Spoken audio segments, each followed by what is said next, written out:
បើសិនជាបងប្អូនចង់រៀនវីដេអូពីក្នុងស្រុកជាមួយភាសាមួយបែបកម្ពុជា CSX យើងក៏មានគ្រប់ឯកជនដែលផ្ដល់សេវាប្រឹក្សាអាចតាក់ទងសួរព័ត៌មានបន្ថែមឬក៏ចុះឈ្មោះតាមរយៈលេខទូរស័ព្ទ Telegram នៅលើវីដេអូនេះស្រាប់បាទសូមអរគុណភាពទល់នឹងការចូលរួមជាក្រុមតើកម្លាំងអ្វីដែលមានភាពទន់ខ្សោយជាងគេនៅក្នុងโลกនេះកម្លាំងនៃភាពតូចតែឯងគឺជាកម្លាំងនៃភាពខ្សោយជាងគេបំផុតនៅលើโลกនេះទោះជាបុគ្គលនោះមានសមត្ថភាពខ្លាំងយ៉ាងណាក៏ដោយប្រសិនបើគេនៅដាច់ឡែកតែឯងនោះប្រកាសជាត្រូវភាពទន់ខ្សោយចូលវាយលុករំលាយជាមិនខានផ្ទុយទៅវិញបើទោះជាបុគ្គលមានភាពទន់ខ្សោយឬមានសមត្ថភាពខ្សោយយ៉ាងណាក៏ដោយឲ្យតែគេបានចូលរួមបង្កើតក្រុមពួកគេប្រកាសជាបង្កើតបានជាកម្លាំងសាមគ្គីដ៏ខ្លាំងជាមិនខានតើដូចម៉េចដែលហៅថាធម្មពលបរិមាណូដែលប្រទេសខ្លាំងនៅលើពិភពលោកកំពុងខ្លាច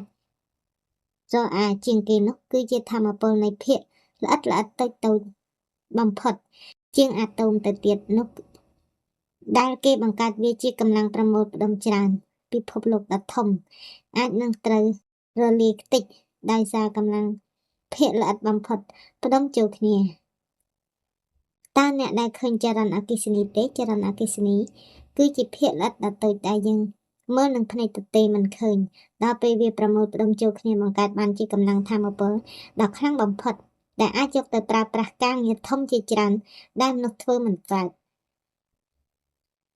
កម្លាំងតែមួយតែងតែមានភាពផុយស្រួយកម្លាំងនៃការរួមផ្ដុំគឺជាកម្លាំងដ៏រឹងមាំស្វិតដែលលំបាកនៅក្នុងការវាយបំបាក់កាច់ផ្ដួលបានអង្គធាតុទល់มันមានភាពខ្លាំងដូចអង្គធាតុសមភាពនោះទេការនៅតែឯងมันអាចបង្កើតភាពខ្លាំងបានទេមានតែការចូលរួមសាមគ្គីគ្នាជាកម្លាំងប្រមូលផ្ដុំទើបបង្កើតភាពខ្លាំងបាននិទានចង្កឹះមួយបាច់ជាយូរលង់ណាស់មកហើយមានគ្រួសារមួយមានតែឪពុកចាស់ជរានិងកូនប្រុស 9 នាក់បន្ទុកក្នុងការចិញ្ចឹមគ្រួសារបានធ្លាក់ទៅលើឪពុកទាំងស្រុងខ្លួនកាន់តែចាស់កម្លាំងទ្រុឌទ្រោមណាមួយបញ្ហាជីវភាពលំបាកណាមួយកូនទាំង 9 នាក់មិនសូវចេះស្រឡាញ់គ្នាតែងតែឆ្លោះប្រកែកគ្នាស្ទើររាល់ថ្ងៃមិនយូរប៉ុន្មានឪពុកក៏ធ្លាក់ខ្លួនឈឺជាទម្ងន់ថ្ងៃមួយឪពុកបានហៅកូនទាំងអស់មកចិត្តគាត់រួចគាត់ហុចចង្កឹះទៅឲ្យកូនម្នាក់មួយគាត់បង្គាប់ឲ្យកូនទាំង 9 កាច់ចង្កឹះនោះក៏បាក់យ៉ាងងាយបន្ទាប់មកគាត់ហុចចង្កឹះ 9 ចងចូលតែមួយបាច់ទៅឲ្យកូនកាច់ម្ដងម្នាក់តែកូនកាច់មិនបាក់ឡើយឃើញដូចនេះឪពុកនិយាយថាកូនមើលចង្កឹះមួយគេអាចកាច់បាក់យ៉ាងងាយតែចង្កឹះច្រើនរួមគ្នាគេមិនអាចកាច់បាក់ទេក្រោយមកឪពុកក៏លាចាកលោកទៅកូនទាំង 9 នាក់យំសោកស្ដាយឪពុកហើយមានវិបដិសារីយ៉ាងខ្លាំងចំពោះកំហុសរបស់ខ្លួនចាប់ពីពេលនោះមកពួកគេឈប់ឆ្លុះប្រកែកគ្នាហើយស្រឡាញ់គ្នាមើលថែរក្សាគ្នារួមកម្លាំងគ្នាកសាងជីវភាពសំតាមបំណងរបស់ឪពុកពួកគេតែងតែចងចាំនៅក្នុងចិត្តរៀងៗខ្លួនថាចង្កឹះតែមួយគេងាយនឹងកាច់ចង្កឹះមួយបាច់គេមិនងាយកាច់បាក់ឡើយគំនិតពិចារណា 1. ការឆ្លោះគ្នាការនៅតែម្នាក់ឯងគេងាយនឹងបំបាក់តែការរួបរวมគ្នាច្រើនអ្នកសត្រូវមិនងាយបំបាក់បាននោះទេការរួមបញ្ចូលគ្នាគឺជាការបង្កើនកម្លាំងច្រើនទ្វេដងកម្លាំង1បូកកម្លាំង1មិនស្មើនឹងកម្លាំង2នោះទេគឺកើនកម្លាំងច្រើនជាង2ទៅទៀត 2. ល្បិចដែលធ្វើឲ្យសត្រូវទទួលបានជោគជ័យលើក្រុមនៃភាគីម្ខាងទៀតគឺគេបានប្រើល្បិចឲ្យសមាជិកមួយចេញឃ្លាតឆ្ងាយពីក្រុមនឹងពួកគេងាយនៅក្នុងការសម្លេះឬសម្លាប់ចោលប្រសិនបើសមាជិកក្រុមនោះកុំប្រមូលផ្ដុំគ្នានោះពួកសត្រូវមិនអាចសម្លេះឬសម្លាប់ចោលបានឡើយ 3. សម្បីតែការកាប់ដើមឈើចេញពីព្រៃម្ដងមួយដើមក៏អាចធ្វើឲ្យព្រៃនោះក្លាយទៅជាវាលរហស្សដ្ឋានបានដែរយើងអាចក្រឡេកមើលដើមឈើនៅពេលដែលវាដុះម្ដងមួយដើមវិញក៏អាចក្លាយទៅជាព្រៃស្រាងបានដែរកម្លាំងនៃការចូលរួមគ្នាគឺអាចបង្កើតបានជារបាំងតម្រនិងគោលជំហរដ៏រឹងមាំក្រុមទាំងមូលបាន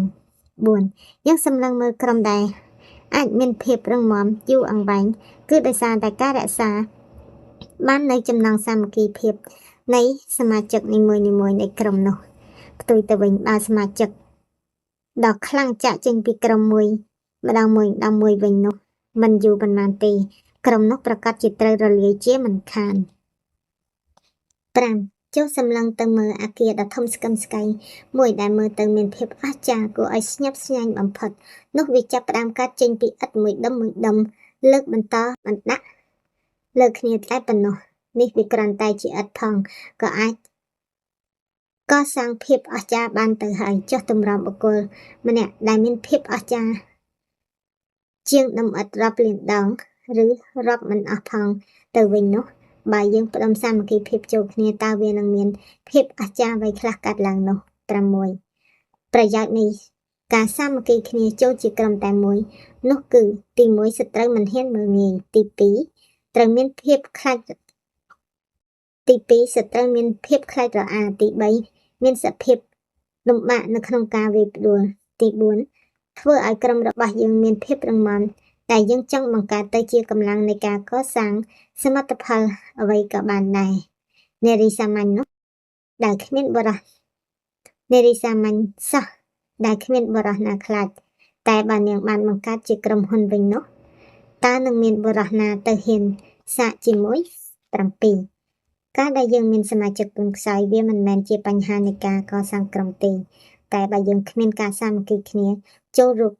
រួមកម្លាំងគ្នាទៅវិញនោះទេទើបជាបញ្ហាពិតប្រាកដនៃការកសាងក្រុមនោះផ្ទុយទៅវិញបើទោះជាបុគ្គលគ្រប់រូបឬសមាជិកគ្រប់រូបនៅរាយប៉ាយគ្នាមិនព្រមចូលក្រុមនោះมันអាចមានភាពរឹងមាំព្រមទាំងមិនអាចកសាងសមិទ្ធផលធំដុំណាមួយអាចកាត់មានឡើងនោះឡើយចាអរគុណច្រើនបងប្អូនអត្ថបទនេះក៏សូមបញ្ចប់តែប៉ុណ្្នេះហើយសិនណាបងប្អូនបានស្ដាប់តាំងពីដើមរហូតដល់ចប់បើសិនណាមិនបានជួយ Subscribe សូមជួយ Subscribe នឹងខ្ញុំអ្នកមួយផងហើយនៅtrongវីដេអូនេះខ្ញុំក៏មានវីដេអូខ្លីគឺជាវីដេអូដែលដូរលុយទូរហ័យសម្រាប់បងប្អូនជួបបញ្ហាមានលុយទូរហ័យបងប្អូនអាចដូរជាមួយនឹងខ្ញុំបានខ្ញុំមាន Telegram Facebook Page នៅក្នុងវីដេអូហ្នឹងដែរ